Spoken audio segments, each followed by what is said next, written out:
we're gonna do a live reaction to Drake versus Kendrick Lamar. The beef explained by What's the Dirt. So I have the link in the description box below, so you can go over there and show his channel some love. He's a really good guy, and I did his 616 in LA reaction. Video. I did a reaction to it, and he reposted me. He didn't have to do that, but he showed me love, so I'm gonna continue to show him some love. So click the link in the description and subscribe to him. So yeah, let's see how we want to do this. Let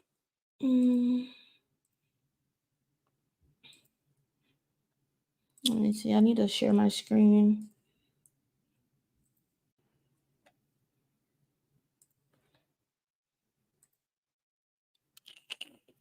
Let's do it like this. Does this look good?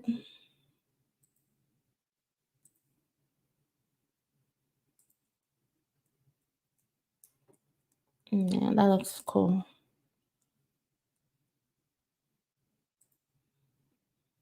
Drake and Kendrick Lamar hate each other. Well, at least one of them hates the other person, while the other has tried many times to be friendly and squash things. One rapper seemed to believe that they were actually friends, while the other looked at their relationship as a business transaction. After 2 weeks of research, it's safe to say that one MC has lost every ounce of respect for the other. I didn't even say how. So I did a poll, and 61% voted. Out of 59 votes, 61% voted we do this video. I'm gonna do the J. Cole one also, but we're just gonna do this one first. So yeah. You guys really liked my last video where I broke down all the subliminal disses from Drake's new album, so I decided to stick with a similar style. And in my last video, I asked you guys to hit the like button, which is something I don't usually do, but the video did really well. And I don't know if that's why, but just do me a favor and hit that like button again. Thanks. Give him a like. So when it comes to Kendrick and Drake, they weren't always on bad terms. Back in 2011, Drake had already blown up, and Kendrick had yet to release a major debut album. Now, Kendrick was definitely buzzing, but he was far from the star that Drake was. Even back in 2009, Kendrick mentioned Drake on a track where he pretty much admits that he thinks he's better. Man, my girl split the bucket to KFC. She listening to Drake, and all I can say, damn, these niggas that much better than me, baby. So Kendrick identified really early on that the mainstream hip-hop wasn't really his thing. However, on June 16th... I don't think that's what he's saying. I think he's basically saying like he needs to get his weight up, get his status up. 2011, Kendrick performed in Toronto for the very first time, and when Drake found out he was in the city, he decided to hit him up so that they could meet. I need y'all to know, this is my first time out here, you dig? And Kendrick would speak about meeting Drake in a XXL magazine and said, "That's a real good dude. He got a real genuine soul. We clicked immediately." And it was during that meeting that Kendrick provided Drake with a copy of his unreleased album, Section 80. Visions of Martin Luther staring at me. I recently did a reaction to Section 80, so you should go and watch it. Kendrick said that Drake was the first person outside of his team to hear Section 80, and that Drake was blown away by the project. I even found a 2011 tweet where Drake posted Kendrick's lyrics from ADHD. We never do listen unless it comes with an 808. Drake liked Kendrick's music so much that he asked him to be on his upcoming sophomore album, Take Care. Throughout the track, Kendrick talks about meeting Drake for the first time and how he was surprised that Drake wasn't fake like most of the music business. Hit me on the cellular, thought he was gonna sell me a false bird like the rappers I know. Kendrick outlines how Drake showed him a taste of what being rich and famous actually looked like. Sat down with a few drinks, located where you can't see us. A white waitress on standby when we need her.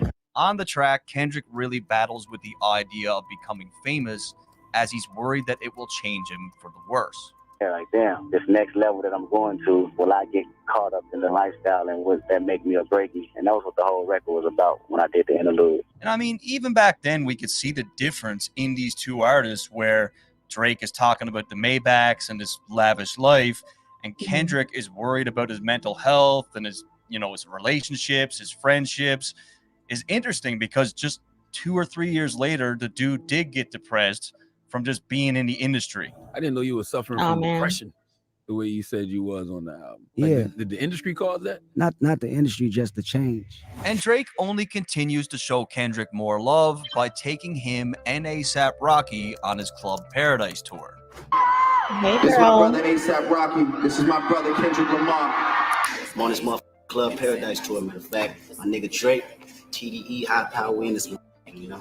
And Drake has always claimed to have fought with management to take these guys on tour because his label had other plans. You know, it's people I can put on here that the label wants me to put on here, but I fight for this one reason, man. Like, I fight to promote what I love. You know what I'm saying? I fight to promote the music that I truly love. So Drake would mention it.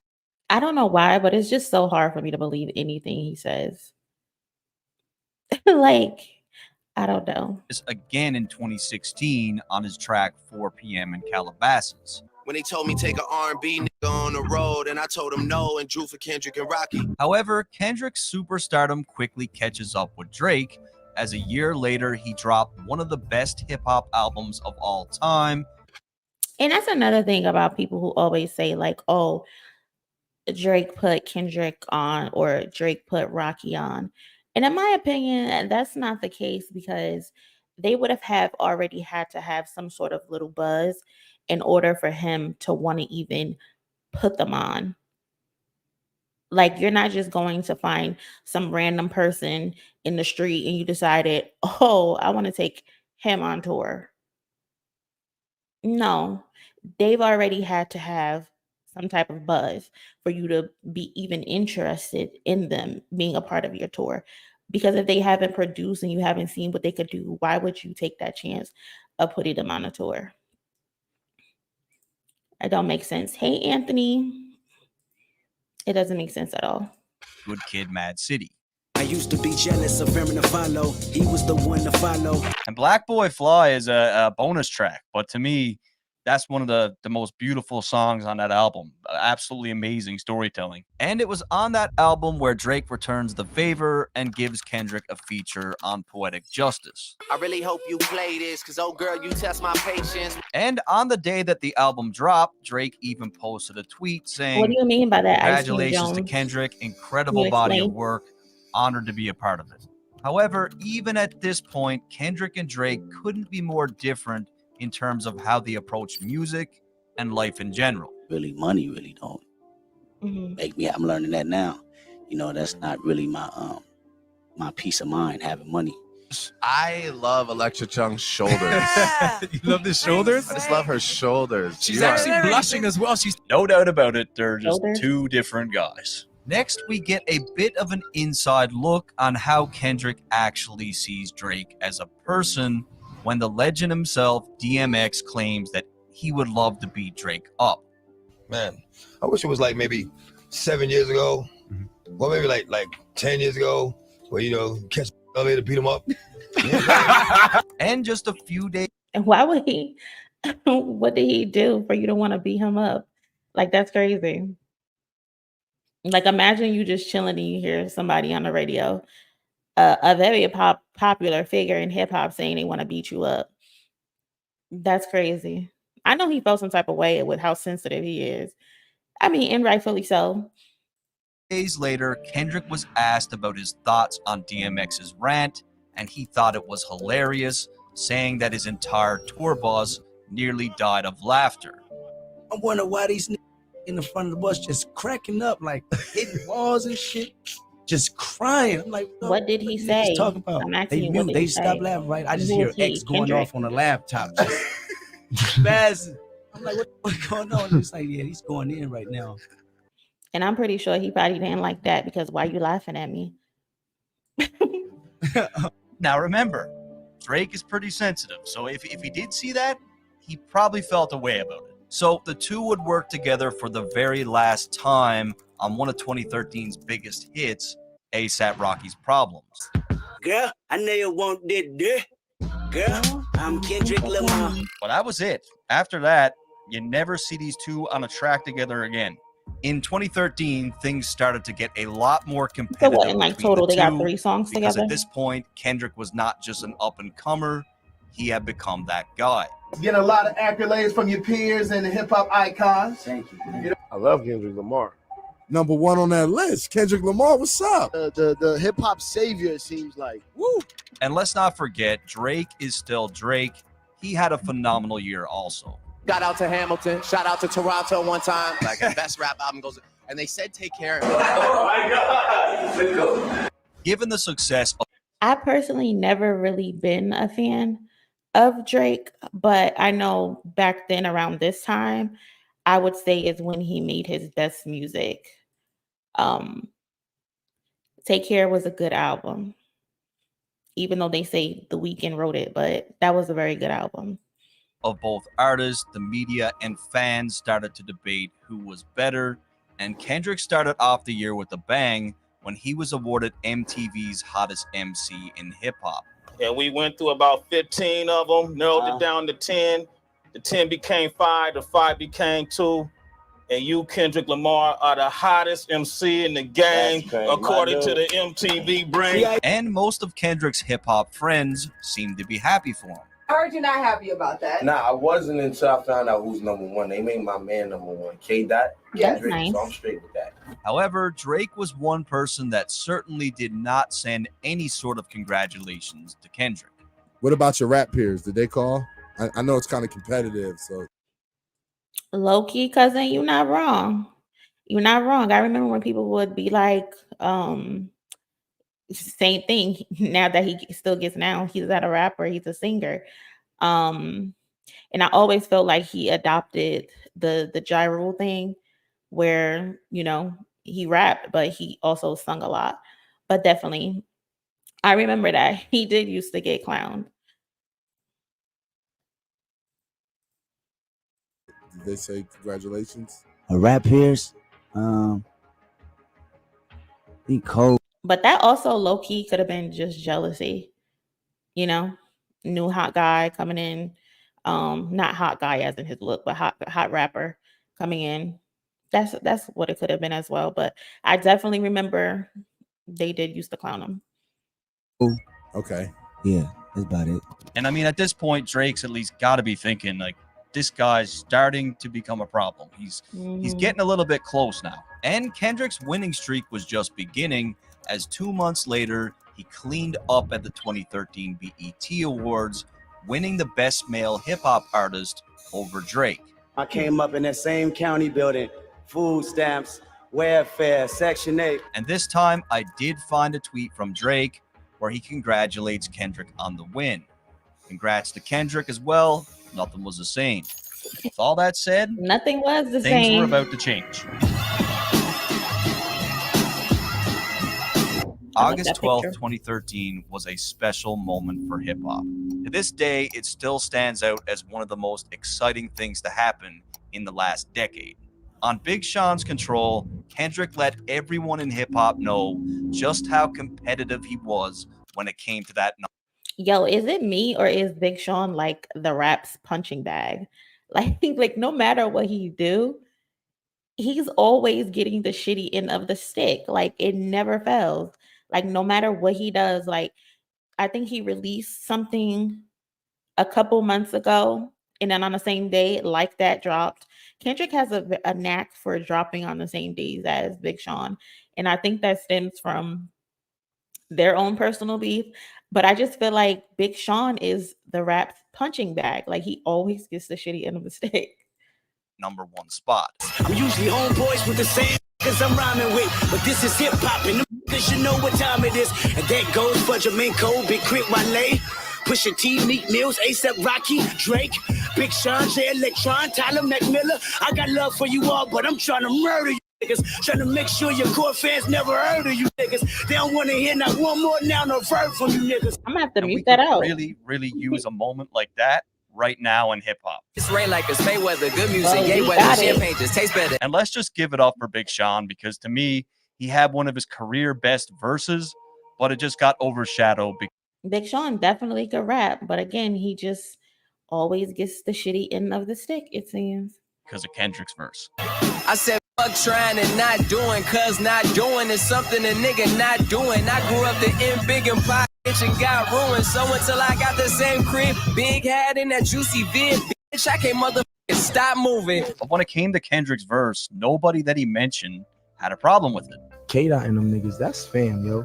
I think hip hop need this shit, man. You know, I knew what it was for hip hop culture. I knew how important it was. He said my name, like he said a couple people's name, and he said he's the best rapper. I say I'm the best rapper every song I'm on. Yeah, but he wasn't coming at him in a disrespectful way. He's coming at him in a competitive way. So for me, it's one of those things where I appreciate. I didn't take it necessarily as a diss. Hip hop is competitive, but I am a competitor. Wait, sorry. Nobody had a problem except for Drake. I just I don't know. It just wasn't real to me. It's like, I saw him This after guy. that, and it was just like love. So it's like, was that? This guy, he's so sensitive. And this is probably why, like, what's her name? YouTube Watcher was saying how people used to pick on him. And it's because he wears his hearts and his emotions on his sleeve too much. And you just take offense to every single thing, especially when he said in the song, like, bro, this ain't no beef. I got love for y'all, but we need to up the game in hip hop. So why is it that Drake, the only one who got upset, why didn't you get in the booth and respond back? That real, or was that just like for the people? You know what I mean? I think it's a sparring kind of sport. Yeah, Exactly, but at the Andy. same time, it's like, then let it be real. Then And he should let it be real for what? And he should have listened to all the people, especially Angie Martinez, who's seen and covered all of the notable beefs in hip hop. Like, she's literally explaining to you the main principle of hip hop and rap is sparring and battle rap, and you taking it to heart. And now we have what we have today. You getting cooked.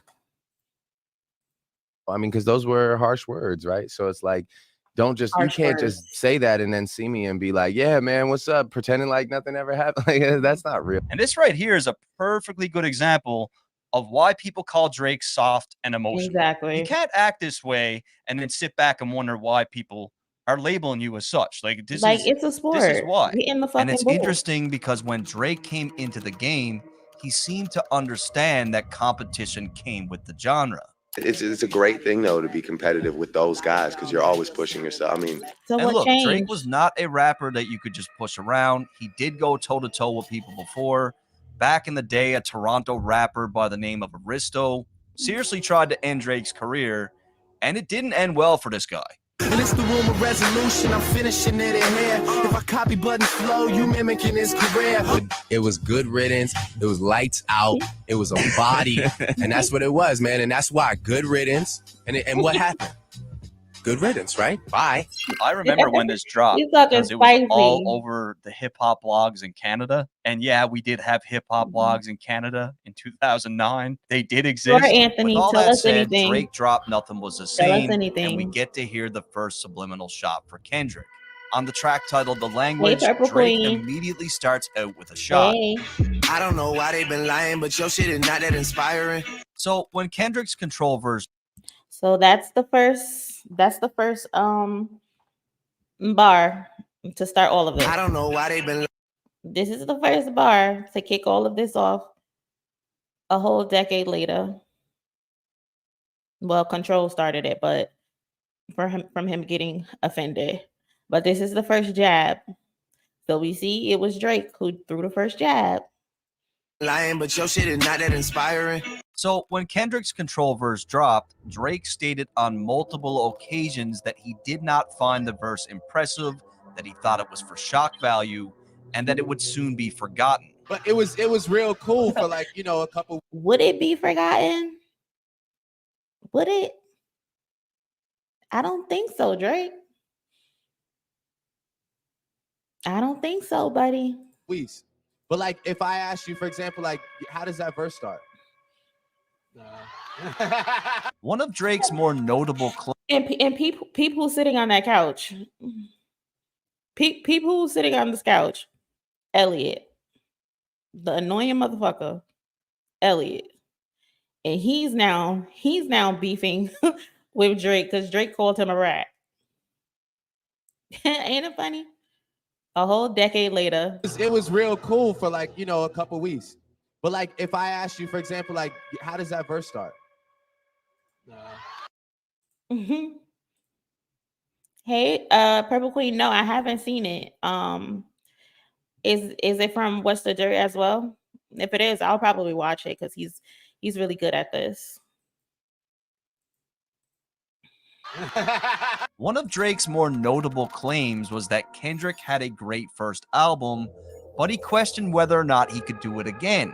And as far as Kendrick goes, like, I can't wait to see what he does, because now it's time to show and prove. And consistency it's been one album. Consistency is like, you need more than one album. You know what I'm saying? He's so shady. He's so he's so shady. Consistently, it's got to be more than one album. He's got five classics. But that was shady. I like it though. Don't let nobody bully you, Drake. Just stop being sensitive. Don't let nobody bully you. Just stop being sensitive. And so it's like, it's time to show and prove. And Drake claimed that he was all about putting out memorable bodies I'm of gonna have work to look it up. as opposed to creating moments. when it comes to competition, I'm more worried about consistency. I'm more worried about bodies of work. However, Drake continues to think send really some more jealous. shots. Who's jealous? Anthony. Any nigga that's talking that shit just to get a reaction. Again, Drake refers to Kendrick as someone that wrote the control verse to get attention. Well, yeah, you write all your songs to get attention. You don't make songs for no one to give it attention. I'm the kid with the motor mouth. I am the one you should worry about. A motor mouth is defined as a person who talks quickly and continuously, often without considering what they're saying. In What's this the two case, classics? someone that raps In your opinion. is clearly about Kendrick. Talking that shit with your back to me, just know it always get back to me. So outside of the DMX comment, there were some other interviews where Kendrick had laughed at Drake's expense. I heard about you touring with Drake. I was like, that's dope. That's dope. And I was like, well, I hope he doesn't hang with Drake too hard, because Drake isn't exactly doing These what old we school thought he videos are would. really With cool. Many of nerd. Seeing these old school videos are really cool because you see who's still around today. That's really dope. The backpackers like myself thought he might be doing a few years ago. Right. And honestly, man, at this point, I would not be one bit surprised if Kendrick said something behind Drake's back and it got back to him. Like, Kenny, what's there to be jealous about? I mean, besides streams, that's the only thing Drake has on Kendrick. And that makes sense because Drake has almost double the songs that Kendrick has. So that makes sense. So I don't know what the jealousy is. I wouldn't be surprised at all. At the 2013 BET Hip Hop Awards, Kendrick decided to throw some gas on the fire. He went into the awards with the most nominations at 14, and Drake was a very close second with 13. However, Kendrick would be the man to come out on top, winning Lyricist of the Year, MVP of the Year, Album of the Year, and Feature of the Year. Drake also came out with a handful of awards for Best Hip Hop Video, Track of the Year, and People's Champ. However, it would be Kendrick again that stole the show. Yeah, and nothing been the same since they dropped control and tucked the sense of the rapper back in his pajama clothes. Ha ha, joke's on you, high five. I'm bullet. Is that SZA in the background? Your shots will never penetrate. Yeah, that's SZA. A lot of people don't know she's TDE. Tail on a donkey, boy, you benefit. So pretty self-explanatory. Kendrick uses... And low-key, I think SZA is the mole. That mole Kendrick was talking about in them songs, I'm convinced SZA is the mole. If you know her relationship with Drake, you with me. Drake's album titled Nothing Was the Same to call him out for being sensitive regarding the control verse. And this whole thing got a lot of people excited, and just the very next day, Sway asked Kendrick if the bars were meant for Drake. Was people want to know, was that See you directed later, towards holla Drake or holla. anybody in particular? Huh? That was just us having fun as usual. Uh-huh. But Drake did not seem to think so, and just a few weeks later, he came with some more subliminal shots on a future track titled Shit. And that's the name of the song, Shit. But I always liked this record. Took niggas out the hood like I'm from there. So you know it's all good when I come there. I hear you talk about your city like you run there. Then I brought my toy to your city. You my son there, nigga. And to me, this is one of the best subliminal shots of the whole saga. Like, Drake sounds like Jay-Z here. It's a very Hove-like You my boy, what's the dirt? But leave Jay-Z out of it. thing to say, where he's just completely sonning Kendrick. So it's Leave been Jay-Z known that out of Kendrick it. puts on heavy for the West Coast, claiming that he's the king. But Drake refers to him as his son because Kendrick went on his first big tour with Drake. And of course, they had some shows in California. 90 million on Spotify, continuing album success. He didn't need to respond to first person shooter. Who didn't need to respond to the first person shooter? Kendrick? California. At the time, even Kendrick admitted that he was not used to these large crowds. The transition of me doing the 2,000 venues I've been doing back then is a little sketchy for me doing this 10,000. I got to really work magic. I even found a Kendrick tweet from 2012 when he was on tour with Drake, where he says, "Finally home, LA, Club Paradise. Let's see what happens tonight." And if a nigga say my name, he the hot shit. But if I say that nigga name, he still the hot shit. Up, lucky I don't fit into the gossip. So this one clearly a reference to Kendrick's Control verse. A lot of MCs responded to Kendrick with a verse of their own. And Drake is basically Right, claiming that, rightfully so. given the fact that he's a bigger artist, if he says Kendrick's name, he's just doing him a favor. And this next one's not even a diss. I just want to show you thought you were guys already doing my his favorite favors, line from right? the You put him song. on his And first niggas ain't tour. got a grill, still ice grill hating. I know you already know Mike Will made it. Just looking at the numbers, nigga, I feel amazing. I'll call Michael Jordan up and Mike Will make it. I'm a young rap. You know, he just signed a deal with Jordan. Mike Will made the beat. Shit's fire. Come on. He was feeling However, that just a one. few days later, an issue of Vibe magazine was released, and Drake talks about Kendrick again, stating how he didn't like how the Control verse would I block messed you, with the Anthony? rollout of his No need to album. block you. Where it Thank you, I became an appreciate issue is that I We was having a rolling out an album conversation. while that verse was still bubbling. So my album rollout became about this thing. Drake then continues to position himself as someone that is above anything that Kendrick has to say. He's hungry, so he's Well, I think he responded to first person shooter for a reason. I believe he responded to first person shooter because they've been doing this for the last decade where they throw shots at each other. One person throws a shot, the next person responds, then they throw another shot, and then the next person responds. So at this point, and then you asked me to be on a song, which I think Kendrick probably felt was a setup based on the context of first person shooter. So it's like, we don't like each other.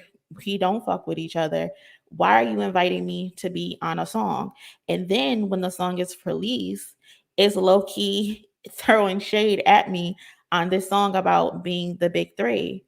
So of course, he's probably, if it was me, I would probably be like, listen, I'm tired of, we've been doing this for 10 years, yo.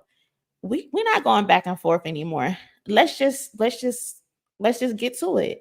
Let's get down. Let's rumble. And I think that's why Kendrick felt that way and decided to respond the way that he responded, because enough is enough. You can't keep throwing shots at me. I throw shots at you, and then you invite me to be on a song. Nah, that's not cool. Let's get in the ring. Let's duke it out. So that's why I feel like he responded to first person shooter. Other people might feel differently, but I'm open to hear how everybody feels. And yeah, I don't only block trolls, and you don't seem like a troll. He's going to do what he has to do, like the BET cipher, but again, it's not enough for me to go. I have to realize I'm being baited, and I'm not going to fall. Jordan doesn't have to play pickup to prove that he can play ball. No offense. Now, at this point in the story, we're Who said about to nothing witness first? one of the biggest upsets in Grammy history. At the 50. Are you talking about Kendrick said something first? Or I don't know. I don't understand what you're saying. 56th annual Grammy Awards, Kendrick lost the hip hop album of the year to Macklemore and Ryan Lewis, and rightfully so. People were outraged. Macklemore and Ryan Lewis. All you got to do is look at Pharrell's face, because it says it all. He's just trying to get off the stage as quickly as possible. Like, why did they get me to do this? And Macklemore, feeling the heat, decided to text Kendrick afterwards and say that he felt he should have won and that he got robbed. And it would have been a nice gesture if he didn't take a screenshot of the text and post it on social media for everyone to see. And just a month later, Drake gave his 2 cents in a Rolling Stone interview. He probably should have kept it to himself, but he was probably feeling guilty that he won. It's kind of similar to how Adele won the Grammy. What was it for? Lemonade?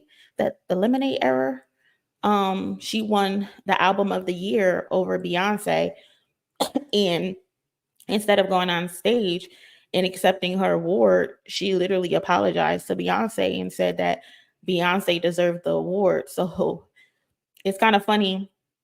Kendrick and Beyonce both had that happen to them, where the people who beat them decided, I needed to apologize to you in front of the world, which is so crazy because at the end of the day, they don't get the win. Thank you for the acknowledgement, but I still lost. You won. Why are you posting your text message? Just chill. Take your W, and if you feel like you didn't deserve it, go get better, make better music. It felt cheap. It didn't feel genuine. Why do that? Why feel guilt? Drake is so petty. He's only doing this because he probably felt like he should have gotten a text message as well. And plus, it's Kendrick. Like, this is corny, Drake. This is so corny. Cole did in first person shooter. Yeah, Cole was low-key throwing shade. So that's why Kendrick responded the way he responded. What did Cole say? Me and Aubrey started the league. Like, I don't even know the words, but basically they mentioned the big three. And that's why Kendrick responded the way he responded. Fuck the big three, nigga. I don't want to be cool with y'all niggas. This is not a rap duo. This is not a rap group. Fuck y'all. It's just me. And he proved it. You think those guys would pay homage to you if they won? To name so just salty. Kendrick? That shit made me feel funny. No, in that case, you robbed everybody. We all need text messages. That's so Now petty. you guys tell me, does Drake seem like he's defending Kendrick in this No. article? Or does it seem like he's salty because he's not in the mix? At this Right. point, the feud dies down for about 8 months, and Drake even had some very kind words for Kendrick at his OVO Fest when he brought out J. Cole. And while you all got your phones out, I want to shout out my nigga Kendrick Lamar. Shout out to Kendrick. And Anthony, this is exactly why Kendrick responded the way that he responded to first person shooter. You diss me, you diss me, you diss me, but then you get on stage and you do shit like this. You get on stage and you say, shout out to Kendrick. He should be standing right next to me and Cole. But then you diss me again. This is exactly why Kendrick responded the way he responded. We're not going to keep doing this. We've been doing this for a whole decade. That's why I think he responded the way he responded, and rightfully so. Kendrick was on my album. We went on tour together. That's one of the hardest niggas alive right there. He's legendary. So shout out to him. He's standing right there. However, it looks like Kendrick did not get the message, as just 2 months later, he responds to Drake's Motor Mouth line on a J-Rock track titled Pay For It. I tell him all the hell, King Kendrick, resurrecting my vengeance, been dissecting your motor mouth till I break down the engine. Clearly a response to Drake's subliminal on the language. Again, Kendrick inserts himself as the king, and he doesn't seem to think that Drake can go to distance with him. And it will be just 2 weeks later where Kendrick gets asked about this alleged diss. You know, a lot of rumors are with the Drake thing. Like, you know, did you really bring the Drake thing back with the J Rock single, or What's that about? What? I ain't hear about The Drake feud. Or... look at them Drake. going. Damn, man. You're disgusting. I think that's people digging in. That's people digging in way too far. Once again, we're all reaching, and it's not We're about Drake. reaching. And just a few days later, Kendrick would get asked about his now year-old control verse, and this time he said that all the people that mattered understood it, and for the people who didn't, they don't matter. And that's the thing, Anthony. Yeah, he's dissing him, and he's standing on one square. He's not going back and saying, "Oh, shout out to Drake. Shout out to him. He's that nigga. He's legendary." He's not doing that. Kendrick has stood on one square for the last decade. It's been Drake who will diss and then come back and say, "Shout out to this person. Shout out to that person." He flip-flops. If you're going to diss me, diss me. Don't flip-flop. And that's exactly why Kendrick responded the way he responded towards first-person shooter. Period.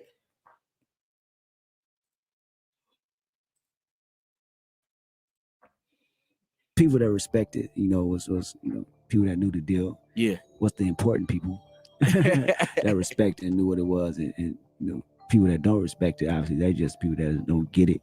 Ain't nothing wrong with dissing. Really didn't matter. And again, Kendrick claims that the chances of seeing him and Drake go head-to-head is slim to none because they're two different artists. It's just a whole nother dynamic. I can't see myself going bar for bar with Drake. We two different type of artists. You would eat Drake. I've argued that. And I honestly feel like this is just Kendrick downplaying Drake as not being on his level. I don't think he respects Drake. I don't think he really ever respected Drake. And there's some underlying meaning behind this when he keeps saying it. Would Drake be somebody you would like to have some fun with? Nah, I couldn't. We come from two different worlds, two different backgrounds. I really don't see that playing out, as entertaining. Maybe to, the people listening, not for myself. Keep in but we were entertained. We got videos like this. Shout out to What's the Dirt.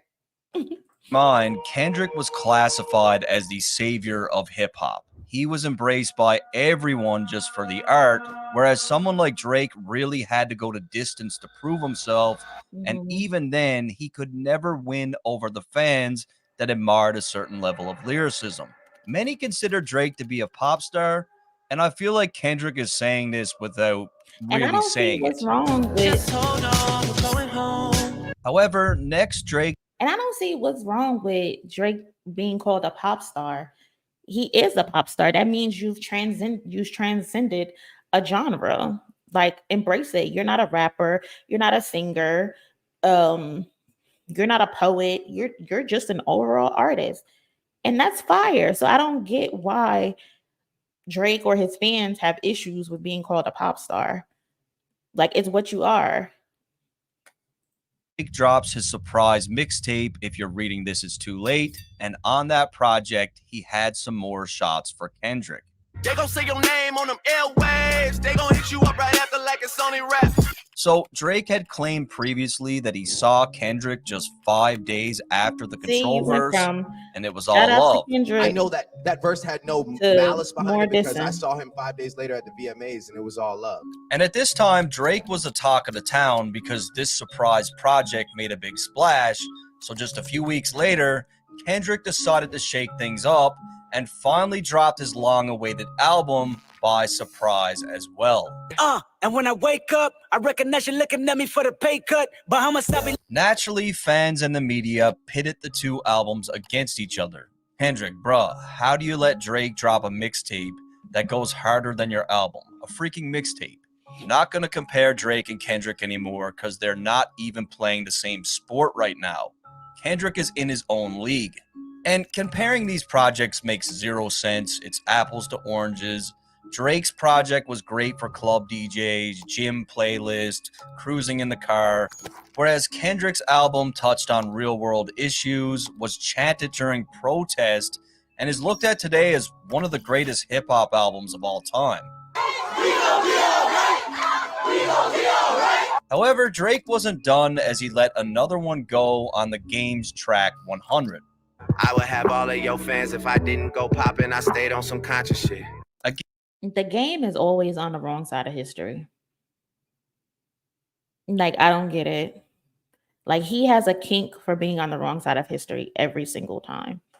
Again, Kendrick had just released To Pimp a Butterfly, his most conscious album to date, and Drake is basically saying that he could do that style if he wanted, but he's on a different mission with his music. Also important to note, the video for this track was filmed in Compton. So Drake is saying all this while in Kendrick City. Something similar with I'm in the God's club plan, and every even time that's that they not play even the conscious. competition. If they even play the competition, then I seen the response they get. Now, the game was asked about this, and he didn't seem to think it was a shot at Kendrick, but he also didn't count it out. Drake was taking subliminals at Kendrick on that song. And since I don't know why he don't just embrace it. I think that would be great for hip hop. However, just one of the embrace it. worst things to be exposed for as Like, a that's rapper fire. was about to happen to transcended Drake. one genre. On July 22nd, Yeah, Anthony, 2015, we know you think Meek he Mill can. took to Twitter to We know you expose think he Drake can. for having He ghostwriters. hasn't yet 10 because bands, he can't. 50 bands, 100 bands, man. I can remember having a conversation with my little brother on the phone, and we were both saying, like, there's no way. There's no way that Drake has ghostwriters because he's too good of a writer himself. It just doesn't make sense. But boy, were we wrong. Okay, 10 bands, 50 bands, 100 bands, man. Did you hear the reference tracks? Line for line, word for word. This Not is the bad. reenactment. No, it's a terrible time to be a Drake fan. Shortly after Meek's tweets, the reference tracks would leak to support the ghostwriter allegations. And now we get back to Kendrick, who just a few months earlier made reference to rappers with ghostwriters on his single King Kunta. But a rapper with a ghostwriter. What the fuck happened? I swore I went down. That's crazy. So Kendrick had the drop a couple months before, and then Meek Mill revealed it. That's crazy.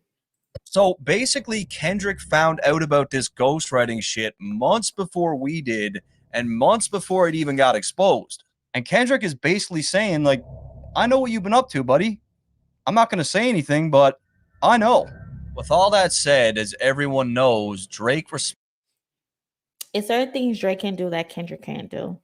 And there are things Kendrick can do that Drake can't. That's not a bad thing either. Kai, I 1000% disagree with you, but we're all entitled to our own opinions. I think Kendrick literally just proved that he can do everything that Drake does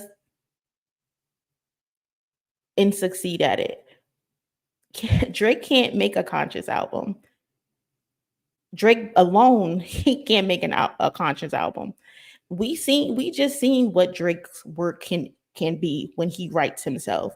We got The Heart Part 6.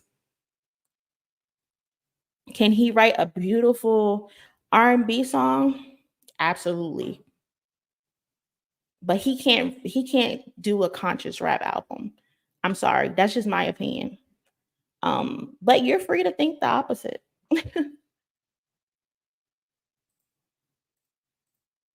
responded to Meek Mill with a now legendary diss record Fire. back to back. Back to back like I'm Jordan 96, 97. Whoa. And being a day one Drake fan, He for did me his thing personally, back to I back. was never more proud of Drake But they also say Daylight wrote it. So in his whole entire career than when he dropped back to back. The new record, back to back, tough tune. Tough tune. But once again, Kendrick responds to Drake just 1 month later on Dr. Dre's Compton album. But still I got enemies giving me energy, I don't wanna fight now. Subliminal sending me all of this hate, I thought I was holding the mic down. In this one, Kendrick references Drake's recent track, Enemies. Got enemies, got a lot of enemies. Kendrick is once again talking about how Drake keeps going the subliminal route, which at the end of the day is really no different from what he's doing, but he didn't stop there as he did it again on another song from the same album. Anthony, I don't even know what you're talking about. And where he been this whole time? You could have went at him earlier. The words they nominated referring to Six to Kendrick, they've been carry honed him at each other for could the last potentially decade. be a Drake reference, given the fact that Toronto is referred to as the Six, And if this is the case, Kendrick is basically saying that everyone seems to think that Drake is his greatest opponent, but that he's a great white and that this is his aquarium, aka he's the king of hip hop. And you ever look back on any and feel like you'd like to change any of the things that you've written, or It'll be me saying I want to go deeper. I should have went deeper. You know, I shouldn't have held back. And at this point, Kendrick finally gets his well-deserved moment at the Grammys, winning 5 awards, but more importantly, he finally clinched the Best Rap Album category with To Pimp a Butterfly. Glory to God, that's for sure. Drake also racked up a Drake got. bunch of accolades in 2015. If you're reading this, it's too late. Broke Spotify's record for 17.3 million streams in its first week. Hotline Bling had dominated the charts, and his collaborative album with Future also did crazy numbers. And I mean, even at this point, anything Drake touches is going to do numbers. Next, we get some inside information that this situation between Drake and Kendrick could have got really ugly. Former NFL player turned commentator Marcellus Wiley wouldn't say any names, but said that years earlier he interviewed one of the two rappers and it completely went off on the other. The Drake Kendrick beef, when it was really starting to brew. Yeah. I was on Sports Nation at the time, and we taped the interview with one of the people, and that one person. Who's the one person? I can almost bet it was Drake. Person went in on the other person. And we were ready to let this go, but then that one person's team made sure that didn't get out. Marcellus was quoted in a DJ Vlad interview as saying that the person went so hard in this interview that it could have brought the beef to the heights of 50 Cent and Ja Rule. And you got to keep in mind, Marcellus is trying to sell a book, and he claimed that in this book, he would expose everything that was said and who said it. And I bought the book. I spent the $13.99. I didn't read it. I searched it. And here's what he had to say. We even got Drake on tape talking major shit about Kendrick during an interview. Of course, after watching the interview, Drake's publicist wouldn't let us air that tape, but we still got it. Take my word for it. So that's it. That is the big expose. Like I would have aired it. Cheated, hoodwinked, bamboozled, and led astray by Marcellus Wiley. Now, we need to take any self-promotion tactics with a grain of salt, but the date surrounding this thing is very interesting. Kendrick drops the Control verse on August 12, 2013. In a Hot 97 interview on September 24th, Drake was very bitter, and the very next day, September 25th, Drake appears on ESPN. And you guys could tell me what you think, but to me, I believe this story. I believe that Drake did this 100%. I personally enjoy making like great music and bodies of work over like being the talk of Twitter for like 5 days, you know. However, in 2016, one man dominated the charts, and that was Drake, smashing record after record, pumping out hit after hit. Views sold 1 million in its first week and went on to become quadruple platinum that year. He had several #1 records such as Work with Rihanna, For Free with DJ Khaled, and One Dance with WizKid. One Dance actually became Spotify's most streamed song ever. And Spotify also announced that Drake was the most streamed artist of 2016. Basically in 2016, Drake just dominated. And speaking of For Free by DJ Khaled, Drake actually mentioned Kendrick on that song. Like your boy from Compton said, you know this dick ain't free. Again, this appears to be more of a friendly nod to Kendrick, where Drake is referencing his song, which is also called For Free. This dick ain't free. However, 2017 was about to start, and Kendrick was about to take some of the most direct shots at Drake to date. Yes, Anthony, we know he's winning.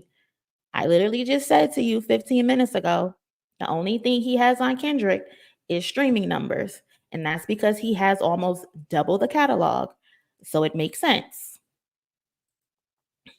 One of the best things about this Drake and Kendrick moment is Kendrick putting a stop to all this sneak dissing. Literally just said that. It's art with words. Literally just said that. If I felt some type of way about someone but couldn't directly tell people why, Listen, that's literally what I just told Anthony. Listen, we've been dissing each other for a decade, bro. A decade. You diss me, I diss you back. Then 2 months, a week later, you get on stage and you bigging me up and saying how legendary I am, and then you diss me again. Now I gotta diss you back. We've did this for 10 years.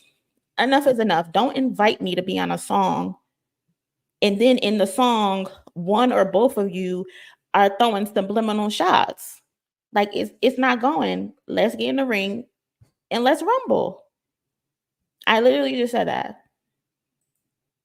That's what I was saying.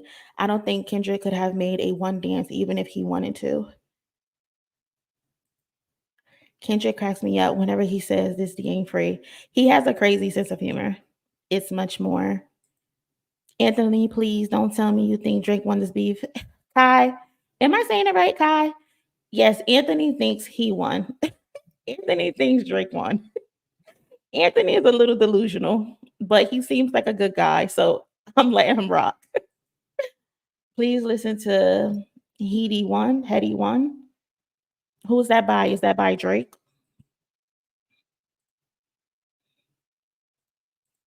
My name, nigga, you're lame, and when I get at you, homie, don't you tell me you was just playing. I was just playing, K-Dot. What's most Isn't that interesting the Big about Sean as this well? track in particular is the timing of when Kendrick put it out. Drake had just dropped his project More Life, which was mostly a happy-go-lucky summer vibe that contained no shots at Kendrick whatsoever.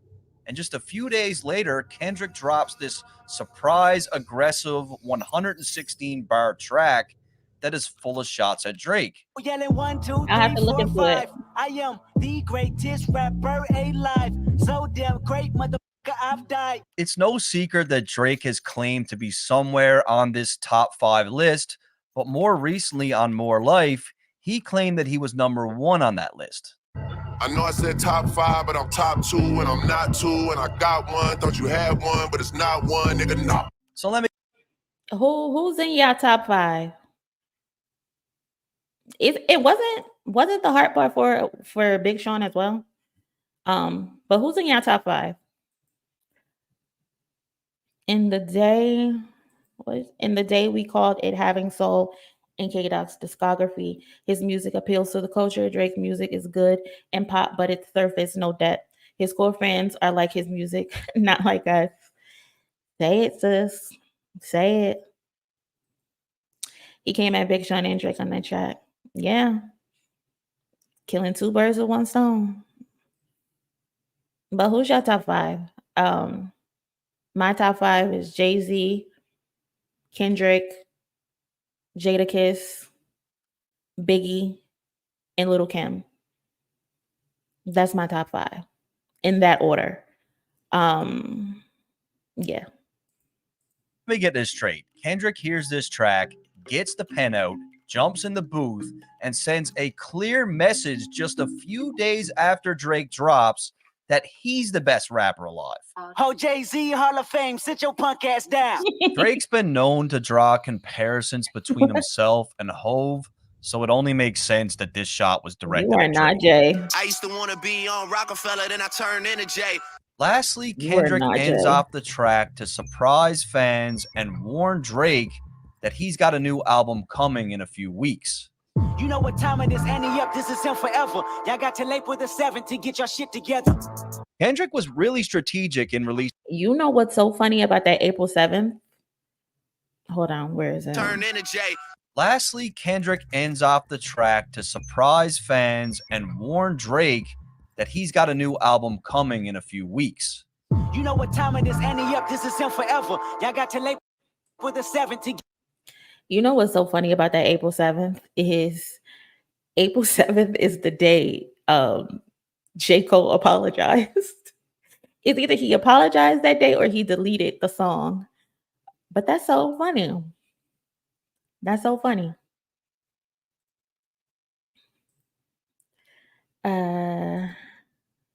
Lil Wayne, Kendrick, Kanye, Cole, and I guess Drake. That's not a bad top 5. Tupac, Kendrick, Method Man, Lloyd Banks, and Crazy Bone. Method Man, I fuck with Method Man. Method Man has one of my favorite songs, Breakups to Makeups, with D'Angelo. My top 5 in no particular order: Kendrick, E40. E40, that's the first. I mess with E40 though. Tupac, Biggie, Eminem, Jay-Z, trash. Anthony, I just think you in here just to disagree with me. At this point, I just think you in here to cause ruckus. Like, please. Jay-Z trash, but the guy you in here defending want to be like him. Which one is it? You flip-flopping. You don't know how to pick a side, just like the guy you in here defending. Stop trolling, Anthony.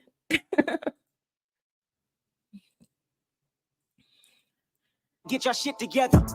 Kendrick was really strategic in releasing this track, as it took most of the attention off Drake's project. And to add insult to injury, his fans flocked to Drake's Instagram account and spammed the number 4 in Roman numerals. That's and Kendrick, true to his word, he drops the album and he has some more shots for Drake. Niggas wanna flex on me and be in LA for free, huh? Next time they hit the 10 freeway, we need receipt, huh? Kendrick references Drake's track for free, and although Drake is from Toronto, he's lived in Calabasas since 2012. With that said, Kendrick is more than likely talking about how Drake was in Compton while shooting the video for 100. Kendrick is from Compton, probably didn't like it. Most of y'all throw rocks and try to hide your hand. Just say his name and I promise that you'll see Candyman. At this point, Kendrick is begging Drake to just call him out. He makes a reference to a popular 90s movie, Candyman, where the premise... Because at this point, if Kendrick didn't set the bomb off, they be doing this for another 10 years. Like, enough of the subliminals. Let's just say names and let's just call niggas out. That's it. The premise of that movie is if you say Candyman's name 5 times, he'll come kill you. Kendrick is basically saying, if you say my name, your career is dead. I do not like scary And movies. I think Kendrick has something on Drake. Something scathing, something that Drake doesn't want to see exposed. We've already seen Drake a couple times now try to dead this thing. There's more coming. But yeah, Kendrick keeps going. And Kendrick seemingly mocks Drake's style of music on his song God. You feel some type of way, then There's nobody going to tell me that he's not mocking Drake here, because Kendrick doesn't usually sound like this. This is Drake. I'm about to glow. Next, we hear Kendrick on Future's smash hit Mask Off, and this one is a very direct response to one of Drake's shots. Plan 'em.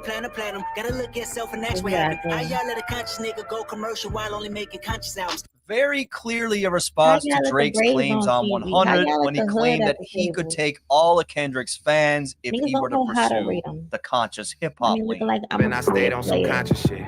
But Kendrick had proven time and time again that he could have commercial success and be conscious at the same time. At this point, he had 3 cohesive projects under his belt, all of which were extremely successful. I'm African, I'm black as the moon, heritage of a small Kendrick had also proved that he could easily navigate the pop music lane, having massively successful features with artists like Taylor Swift. We was OG like DOC, remember that. And again, when you listen to that track, he's not compromising his sound. Like, he's still rapping. It's all bars. Now, I'm sure none of you forgot about Drake's ghostwriter claims, and Kendrick didn't forget either. In an interview with Rolling Stone, Kendrick gave his 2 cents on the situation. It depends what arena you're putting yourself in. I called myself the best rapper. I cannot call myself the best rapper if I have a ghostwriter. If you're saying you're a different type of artist and you don't really care about the art form of being the best rapper, then so be it. Make great music, but the title, it won't be there. And it's really that simple. It don't matter who it goes for. You can't call yourself the best at anything if you get assistance. If you want to get assistance, by all means, get it. But don't put the best title in front of your name, because you're not. The best is the person who's actually writing the stuff, not you. That's why I said it's more reasonable for Drake to consider himself a pop star, because if you're going to get the help, get the help. It's more reasonable for a pop star to get help, because you transcend, you do all types of different type of genres. You don't stick to one main thing. You put them all in one and you deliver it. But you can call yourself the best rapper of all time and you got a damn ghostwriter. Like, it just doesn't work that way. And no matter how you slice it, the dude is not wrong. To be the best rapper, you need to write your bars. I would be lying if I said that when I found out that Drake had ghostwriters that I didn't look at his music differently. I still listen to his music, but even now, when he says something dope, I got this little voice in the back of my head that says, yeah, it's dope, but did he write it? However, Drake attempts to keep it friendly again by tipping his hat to Kendrick when Damn outsold More Life by over 100,000 copies. Amazing to see. Outsold you. Now you want to get props. Drake can be in the top hip hop stars list, but definitely not the top 5 MC list. I agree and I disagree. I mean, everybody likes what they like, so people are just going to put people in their top 5 list. But when it comes to a list that's going to be set in stone and saved in the history books, I don't see Drake being in that top rappers list. Like, we cannot put you on the Mount Rushmore of all-time hip-hop because you're not pinning all your shit yourself. And then when you do pin your shit yourself, we see what we get with the Heart Part 6. So, I don't know. What the fuck happened? Oh no. He said he wouldn't tell. Tech 9, Drake, Tupac, Kanye, Eminem forever. That's a good list, I guess. He man jealous of Drake because Lil Wayne found him first before Lil Kenny. Anthony still trolling. I'm gonna call you trolling Ant. See our music moving. A fan had also commented, get Drake, Kendrick, and J. Cole on the same record, and Drake liked the comment. Now, I hope at this point you guys can see the theme of Drake trying to squash it. And Kendrick seemingly responds to Drake's praise on his track. Anthony, don't make me kick you out. I'm joking, but don't make me kick you out. The Heart Part 6 is fire. The record where he said, I'm too famous to ever mess with a child. The song where he said he never looked at a teenager. And we got him on 4K kissing a 17-year-old in the mouth after he learned her age and telling her she's thick. That was fire to you. The record where he said Kendrick was molested and he wasn't molested. That was fire to you. The record where he said you gotta be sharp and there's no B sharp. You trolling. Anthony Wallace. Anthony is Wallace. I don't get it. I don't get it. That's one reason why people have a hard time respecting Drake fans, because they're delusional. Hard Sick was straight trash. I seen somebody call it the sharp Part 6. That's how bad it was. I never looked at no teacher, brother. Like, and then there's several videos of this grown man being inappropriate with young girls. You had a 13-year-old on your boat by herself, no parents in sight. At 30 years old, you're texting this little girl, talking about boys to her. Like, you're weird.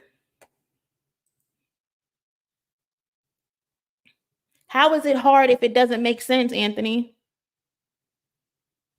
How is it hard if it doesn't make sense? There's no B sharp.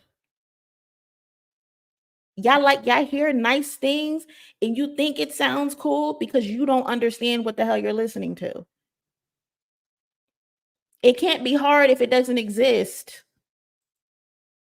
Family Matters was the best word for Drake put out in the beef, and the best bars weren't even aimed at Kendrick.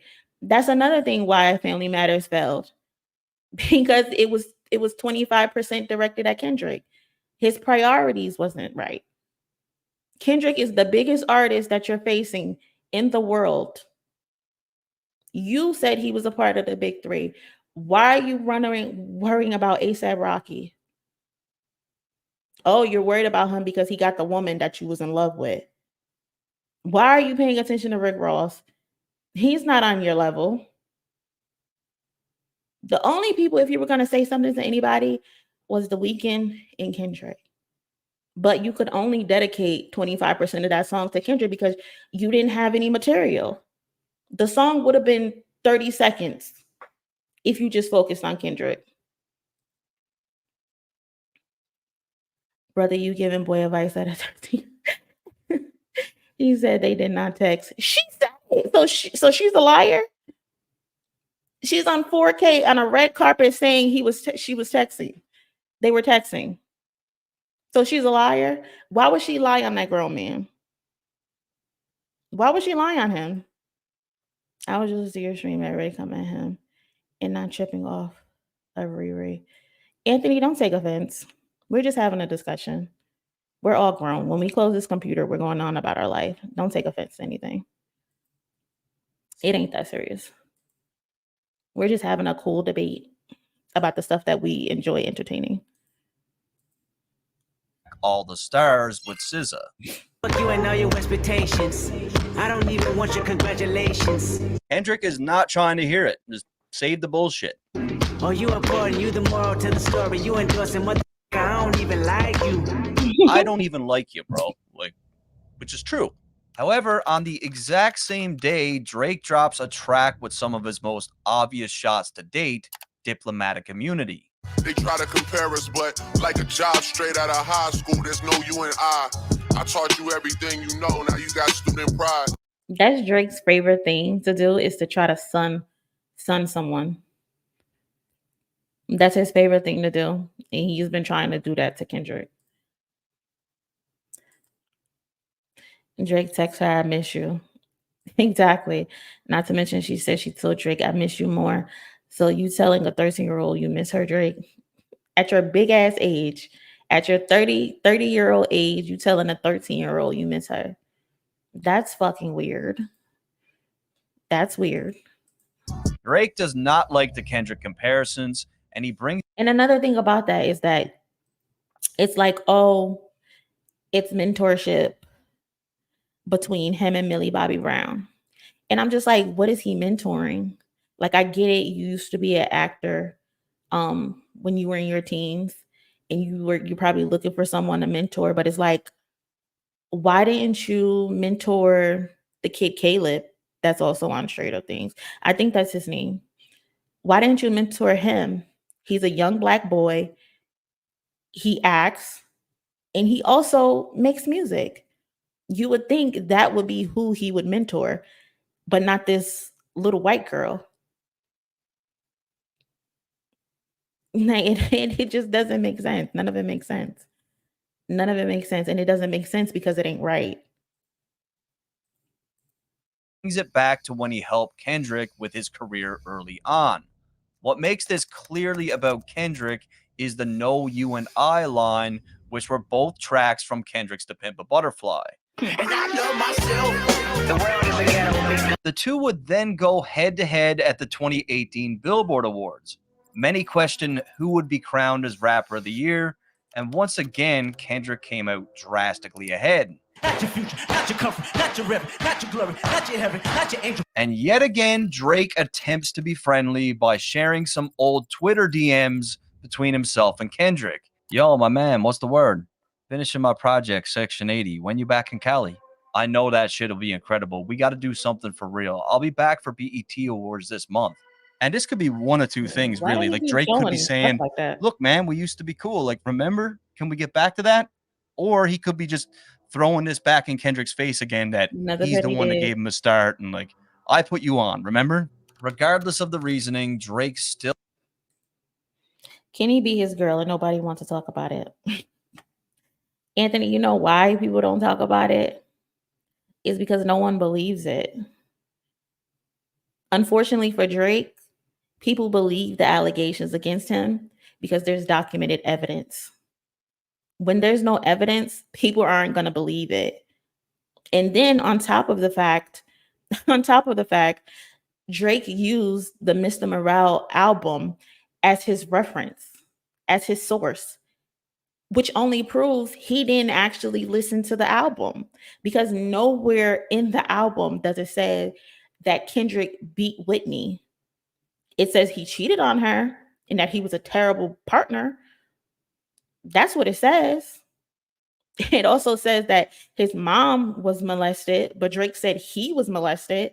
So that only further proves that you just skimmed through the album to get something. You didn't have anything, so you made up stuff. You made up the fact that Dave Free is Enoch's father in real life because you saw an emoji on Instagram. That goes to show you Drake's mental capacity. He has a mental capacity of a teenage boy, that you use an Instagram emoji as the cover art for your most recent song that stunk, that smelled like shit. You had nothing. You had nothing, so you said he beat his wife and that his son isn't his. When if you look at the little boy, you can see that that's Kendrick's son. The little boy looks just like Kendrick's father. Go look up the video, the backseat freestyle video, where Kendrick's father is in it. Enoch looks just like him. You can't deny those big ass ears that Kendrick has. The daughter has them as well. So no, that's why people don't believe that Kendrick beat his wife. I'm sorry, Anthony. People believe that Drake is a sexual deviant. Now, can we say he's a pedophile? I wouldn't go that far, but is he a groomer? I can believe that because of all of the instances that's on social media. I can believe that. It's not hard to believe it because of the things that I've seen with my own eyes. So that's why people don't believe Kendrick beat his wife.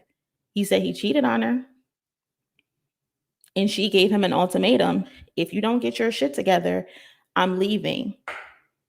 And he did the work. He went to therapy. He stopped drinking. He began fasting. That's why when you look at him now, he looks better than ever because he did the work. The girl is on 75% of the album. She's on the front cover of the album. I'm sorry, Anthony. That's what y'all say. He said that in the interview that he beat up, and there's no picture of Kendrick and the baby together, and Dave and him are not working together. Anthony, before I tried to say he wasn't a troll, but now I'm starting to think you are a troll because there's no interview where he said he beat up Whitney. He doesn't even talk about Whitney in interviews. So that's how I know you're lying. And then there's no picture of Kenny. There's literally a video of Kendrick and his son together in a studio while he's working. And Dave and him are not working together. Dave Free just directed the Not Like Us music video. Dave Free just did the production of the pop out. So I'm sorry, Anthony. You're just being a troll at this point. You're just grasping at straws. I'm sorry. It's not working. No, he's not. There's no proof of that. Did I skip somebody's comment? Anthony, what is the article video message that suggests it beat Whitney? Well, I believe you never gave us nothing to believe in. Exactly. Drake, he's the uncle, bad touch. I'm not even sure what that means. Whitney, Kendrick, and Dave Free all grew up together in Compton. I want him to bet he's a godfather or at least an uncle type figure in the kid's life. That would perfectly explain the emoji. Exactly. Dave Free is the one who gave Top Dog Kendrick's mixtape. I'm not in there. He did. I will just listen. So can you provide the truth, the proof? Can you provide the proof? Because if there's any type of article that Kendrick said that he beat his wife, you don't think Drake would have used it instead of using an emoji from a comment on Instagram? Just like Drake said, oh, we set you up. we provided you the information that I'm a pedophile. We provided you the Ozempic in the Fat Farm shirt. Why didn't he present that? If I set somebody up and provided them false information about a fake daughter, about me being a pedophile, me being on Ozempic, and me doing all these drugs. If I say in a record I did those things, you don't think I would document me setting you up and present it to the world? But instead, he decided to present a screenshot of an emoji? That makes sense to you, Anthony? Day Free and Kendrick not working together. Bro, they co-own an entire. I don't know. I don't know what world Anthony is living in. I'm convinced he's just trolling. Plus, Dave Free was in he was in the Not Like Us video. He directed the video. Anthony, Dave, and Kendrick on PG Lane together. Don't tell Anthony that. Hey, Anthony, we're not slow. That Kendrick, if you're watching this, that's the only lie you told.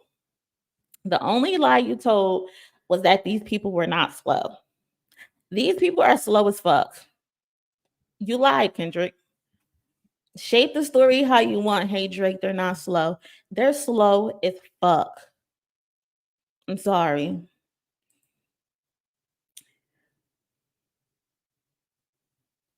Okay Liar website. Okay Liar. If I Google Okay Liar right now and it's a parody website, I'm blocking you, Anthony. When I Google Okay Liar, you know what comes up? Hold on. Let me see if I can put this here.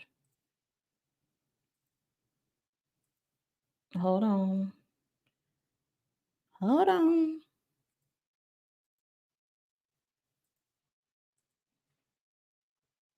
I just Google Okay Liar.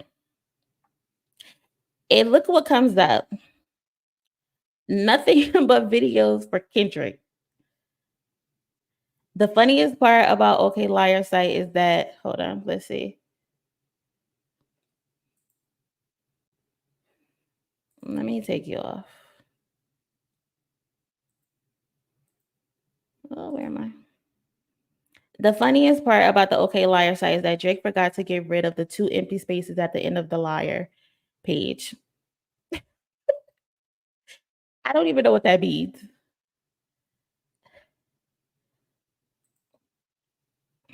Let's look at this. The source. This isn't even the source's actual website. This is a parody page.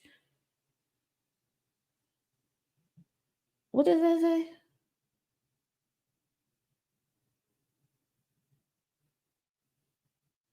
I'm not even going to click on anything because I might get a damn virus. Okay, Liar archives. Why every time I go to something with Okay Liar, it's only Kendrick?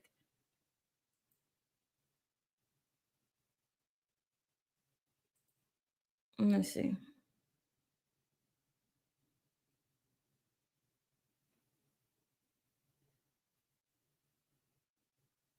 So Okay Liars, the only thing that they cover is Kendrick?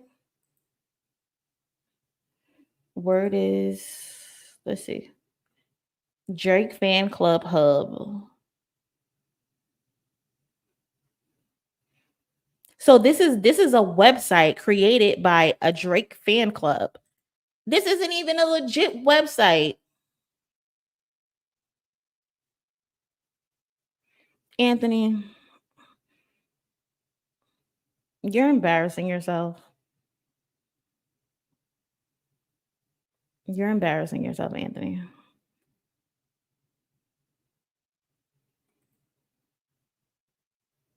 I know about PF Lang label. Anthony is trolling. Hot News Hip Hop is what it's called. Don't block me. I'm not really gonna block you, bro. Okay, Liar. Anthony, does that sound legit to you? That sound like a preteen's revenge diary in middle school. That's the title. I'm not messing with Anthony. Drake fans block him. Krista, hey girly, I'm not gonna block him because he's entertaining. No, that's not. I was just That Hot News Hip Hop article has no direct witnesses, just someone saying they heard about it. No hotel incident report, no police report, no picture or video. Anthony, he putting in work. Hey, girly. Anthony is trolling for real. I can't.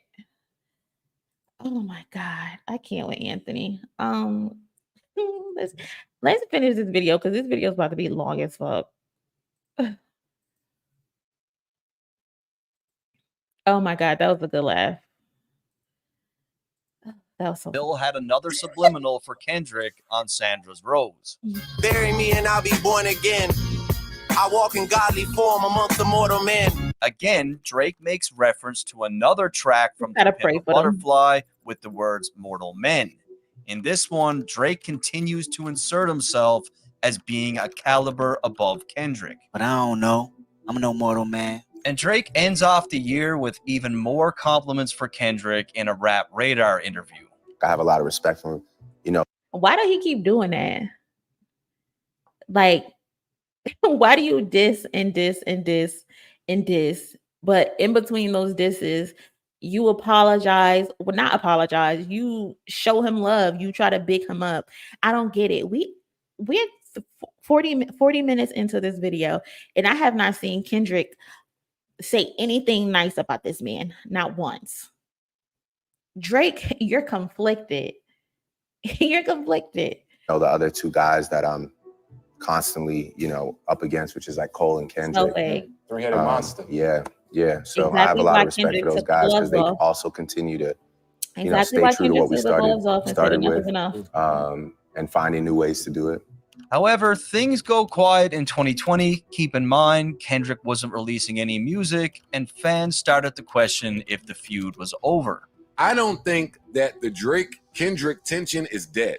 I think that last decade, they fought as long as they could fought, and the decade ended without us having a decisive winner.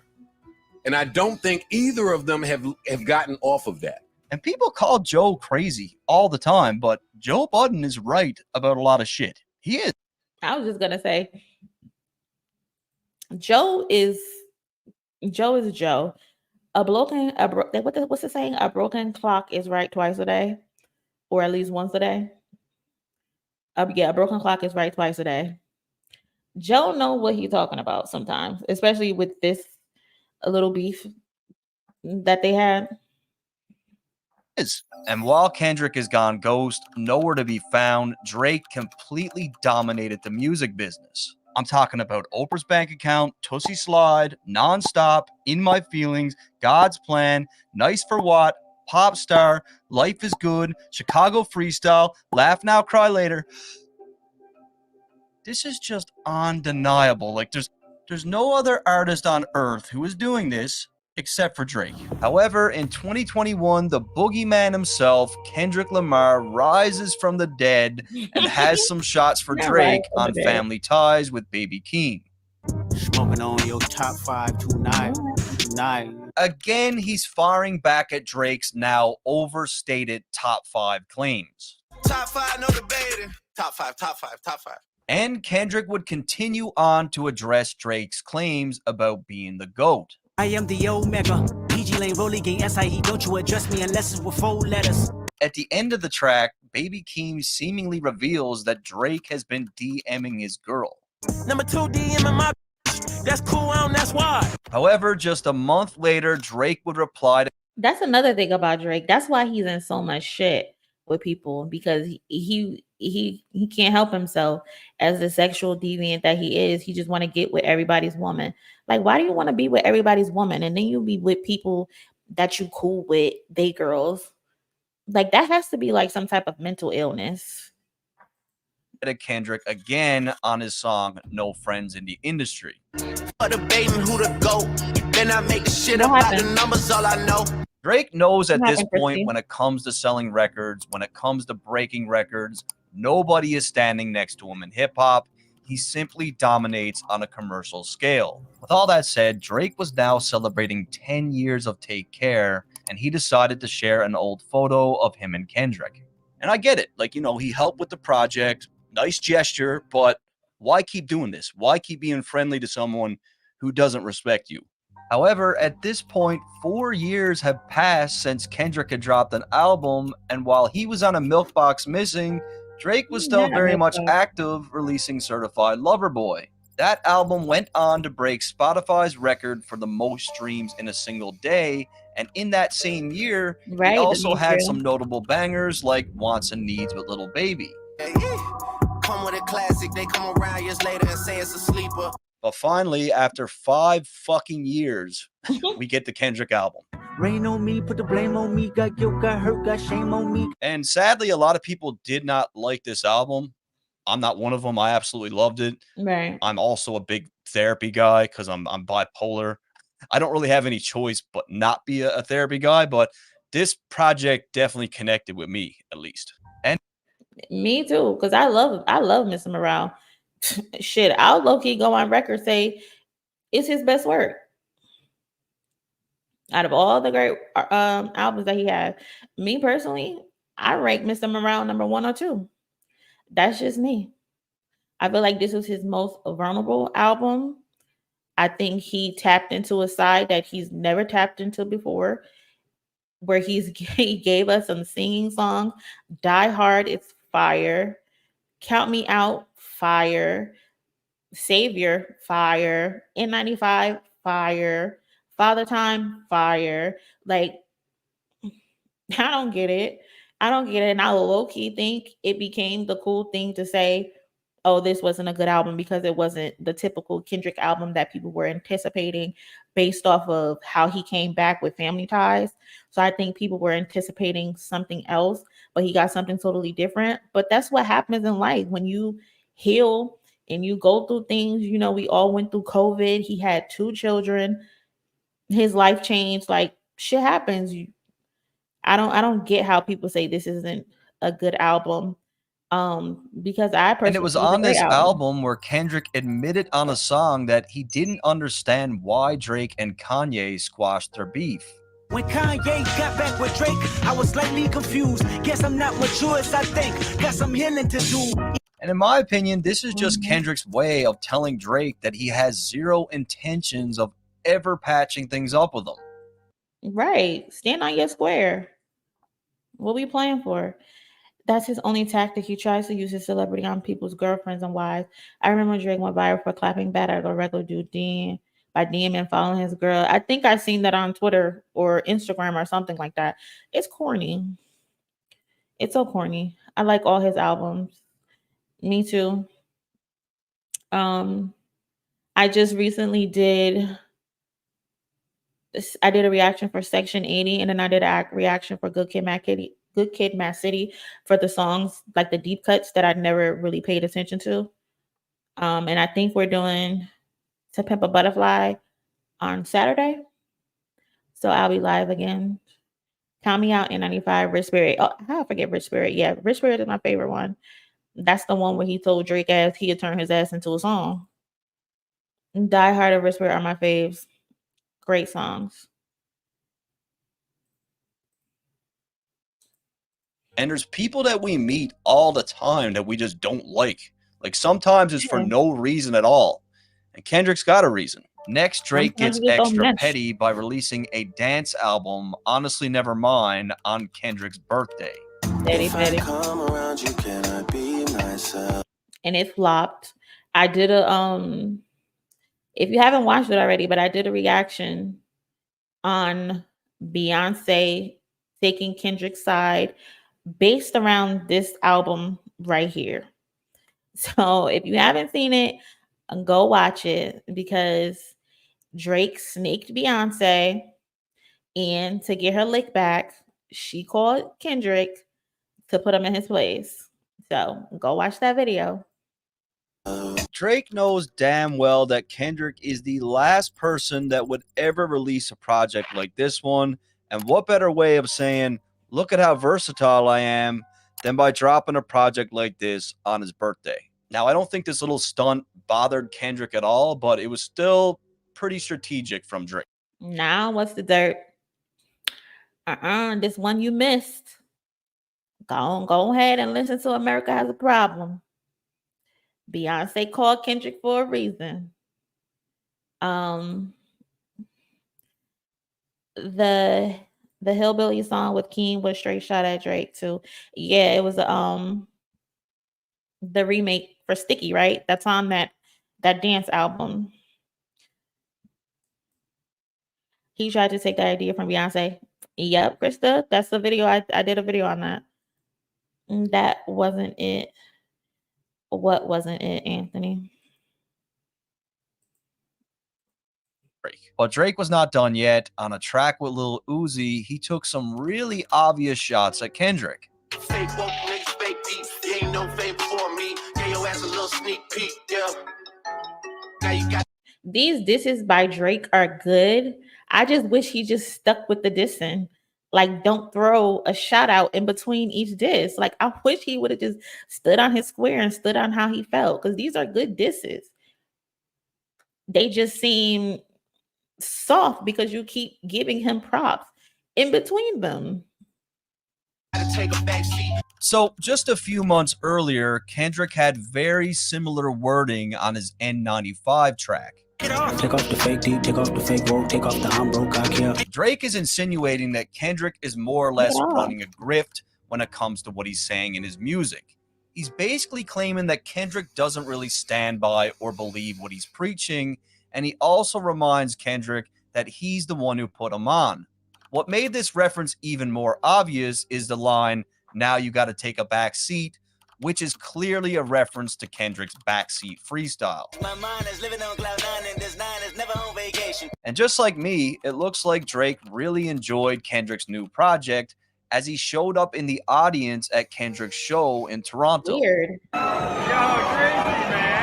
Again, Drake knows what he's doing. He knows the blogs are going to pick this up. The question is, was he there to show love or was he there to play chess? I mean, at this point, based on the history of Drake's friendliness, I'm just going to chalk it up to him just trying to be cool with him again. And for Kendrick, what better way of... That Drake album you just showed. What do you mean? Sticky isn't Sticky on Honestly Nevermind? Sticky is on Honestly Nevermind. Because that's the song that Baby Keem and Kendrick flipped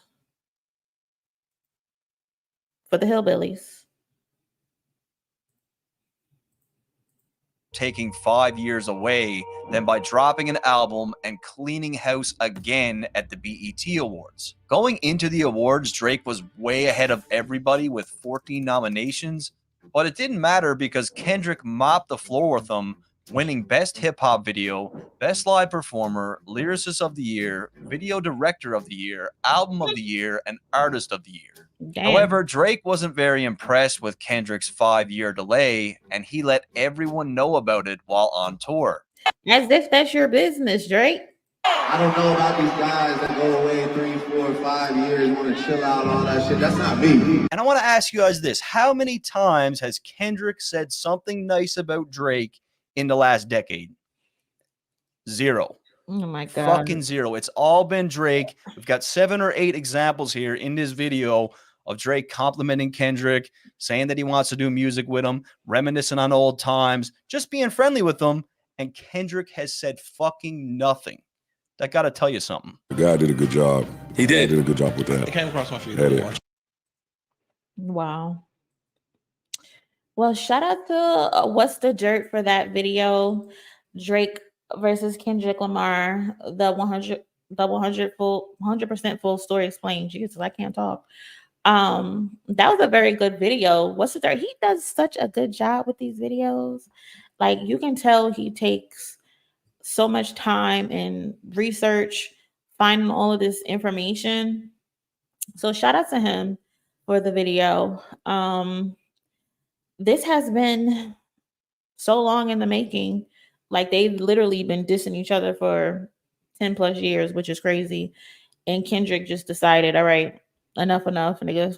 Let's stop dissing each other. Like, it wasn't a good album for Drake. Yeah, no, it flopped. And that's what he get, because he tried to step on Beyonce's toes and steal her concept and be messy. So that's good he flopped. And then you release it on Kendrick's birthday. You know what you were doing. And that's why she called Kendrick to get on America's Has a Problem.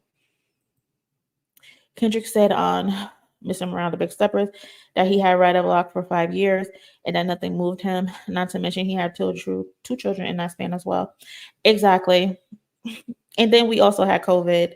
Like, it's okay. I don't understand the idea that people believe they should have all of this access to these celebrities. Like, it's okay for them to be with their family and take time off and to do the things that they want to do. Like, that happens when you actually have a family that you love and you enjoy being around. When you don't have a family, of course you bury yourself in your work because that's all you have to look forward to.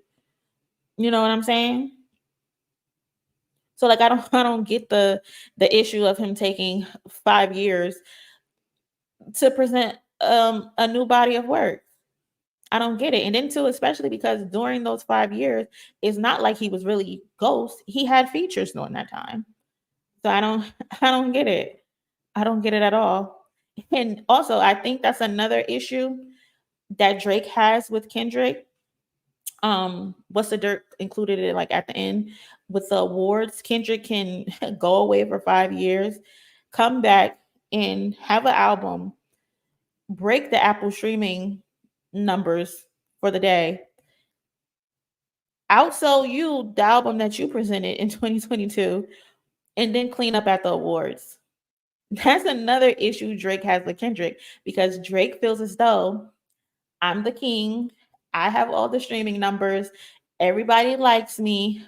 Why the fuck do y'all keep rewarding this nigga over me? That's why that Kendrick just opened his mouth line is such bullshit because it just screams bitter and jealousy. Kendrick just opened his mouth. Someone hand him a Grammy right now. Don't worry, Drake. He's gonna get another Grammy. He's gonna get 2 possibly this upcoming year. He's gonna get 2. He's gonna get one for Not Like Us. That's also still the #1 song in the country 10 weeks later. And he's gonna get one for Euphoria for probably best rap performance. Don't worry, Drake. He's gonna get it. And that line is so, it screams jealousy. Like, what do you mean? Kendrick just opened his mouth, someone him on a Grammy right now. Like, what's your point that you're getting at? Great live stream, Monie. Thank you, Anthony. I appreciate you, even though you've been trolling. I appreciate you. Excuses. It ain't excuses. It's life. It's life. We need a Keem and Kendrick album. King brings out the more fun side of Kendrick. I agree 100%. I don't know if I want a full album from them, but I definitely agree that Kendrick does bring out the fun side of Kendrick. And the Hillbillies show that. The Range Brothers show that. Them on tour together. Baby Keem coming on his tour with him. Kendrick seemed like he was having an amazing time. And sometimes you need that little cousin, you know, to put a pep back in your step. But I definitely agree. He gives him a more fun side because Kendrick is always so serious and conscious, and he always has a concept album. Drake is in attention. Drake is an interesting fella. He is. 17 Grammy and 1 Pulitzer Prize and a 20-month tour with less albums. Okay. The top selling hip hop tour of all time for a solo act. And then Drake is just so petty. He decided, oh, he got the #1 tour. Let me go back on tour with J. Cole, Lil Wayne, and 21 Savage just to beat you. But at the end of the day, Kendrick still holds the title as the #1 selling hip hop tour of all time as a solo act because you needed 3 additional headliners, Drake. It's true about opening his mouth. Yeah, when he opens his mouth, good things come out. Art comes out. Yeah. And he deserves to be rewarded for it. That's why he is rewarded for it. If Not Like Us wins a Grammy, that would be crazy work. Diabolical, actually. Oh, Kai, he's getting that Grammy. He's definitely getting that Grammy. The song is literally #1 still after 10 weeks. Granted, the music video helped push it back up, but it's been in the top 5 for 10 weeks. It was just #3. Now it's back at #1. Keep in mind, Drake begged for this. Chubbs begged for this. Academics, who was doing countdowns, begged for this. They wanted him to come outside, and he came outside, and he stepped on every single thing you wanted to do, Drake. You thought Family Matters was going to be your end all, be all, and it got stomped on. Like I said earlier, Kendrick proved that he can do anything that Drake does within the span of 72 fucking hours. Like, that's crazy. That's crazy. Not Like Us is definitely winning a Grammy. I don't see how it doesn't. It literally just broke 500 million streams. Broke the God's Plan record in 72 days. I think God's Plan was like 80 or 90 days or something. I don't know. Kendrick definitely up for Song of the Year. Absolutely, David. Kendrick isn't just opening his mouth with BS and trendy sounds. Okay. Okay. He's actually has vivid lyrics and visuals. Drake has yet to make a cohesive one thought album. He makes playlists. Oh my God. Kai, say it again. Say it again. Say it again. He makes playlists, not concepts. And that's cool for whoever likes that. That's cool for whoever likes it.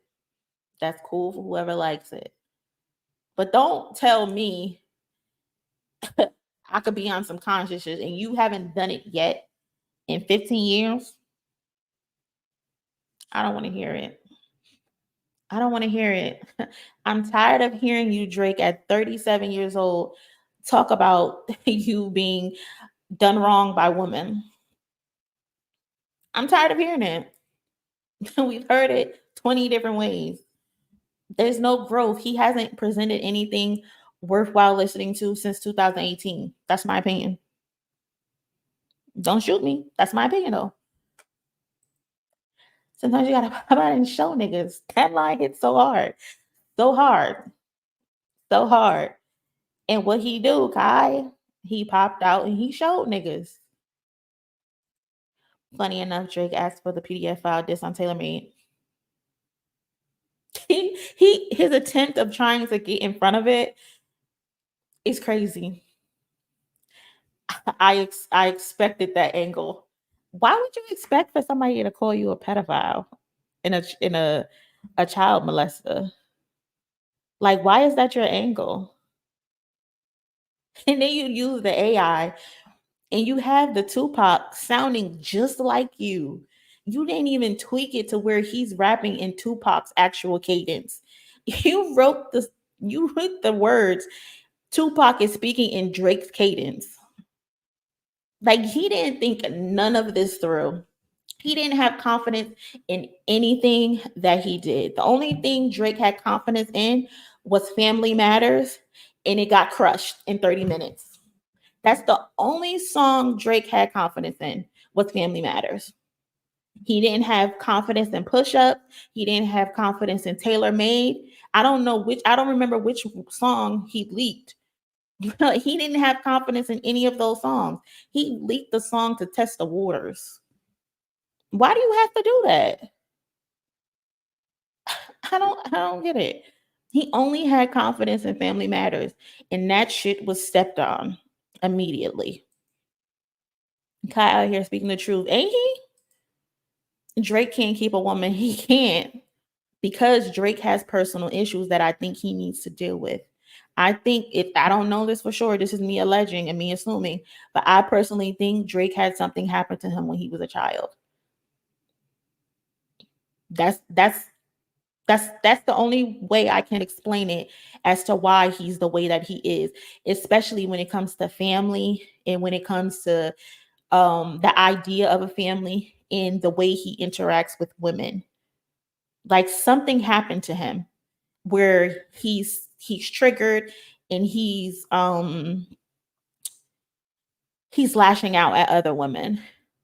And I also believe Rihanna breaking his heart was his last straw, because he got on national TV in front of the world to tell us he's been in love with this girl. He told the whole world that he was in love with her while she was waiting for her award. And as he's telling her he's been in love with her since forever, she dabbed on him. Imagine you getting in front of the world and cameras and saying you love someone since forever and they dab on you. And then you go in for the kiss and she give you the cheek.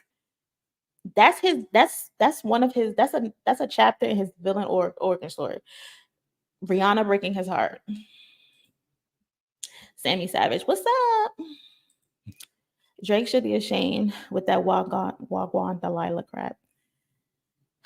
Drake has released 4 or 5 songs since The Heart Part 6, and they've all sucked. I remember he posted like, oh, time to get back to the summer vibes. Bro, it's July. And where's the summer vibes? Sammy Savage for real. He's corny. He really is. He really is. I don't know what that guy's problem is. I really don't. What time is it? It's 10 o'clock. I'm supposed to do the J. Cole video, why people don't like J. Cole. I think I can just get it out the way now. Let's see. Since I'm on, instead of getting on and getting off and making a new video. Let's see.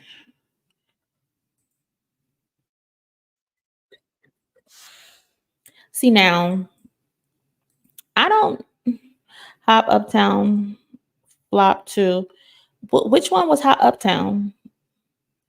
Because I know he did the song with Sexy Red, where he tried to get in front of the BBL Drizzy thing. And then he had the BBL Drizzy, and then he did the Wagwan Delilah. I think there was another song. I can't remember. I know the 2 Cabela songs, those also flop. The Drake Stimulus ain't hitting like it used to hit, huh? J. Cole is great, but damn, that Grippy song was not. Grippy.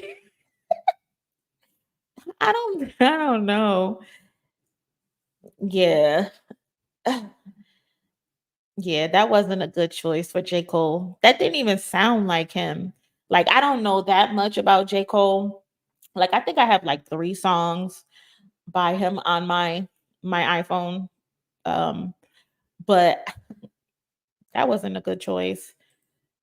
Well, he spoke about his mother's friend who he was infatuated with. She used to leave wine spirits while he was young. Maybe that's where the grooming thing started. Yeah, probably. That's unfortunate. He needs therapy. Cabela or Cabela, I don't know. Drake's supposed summer hit. It only charted for 1 week on the Hot 100. The stimulus ain't hitting. Family Matters is not even on the charts anymore, but they swear that's the best song to come out of the entire situation. So what's the truth? In my honest opinion, if I had to rank the songs, I would have Euphoria first,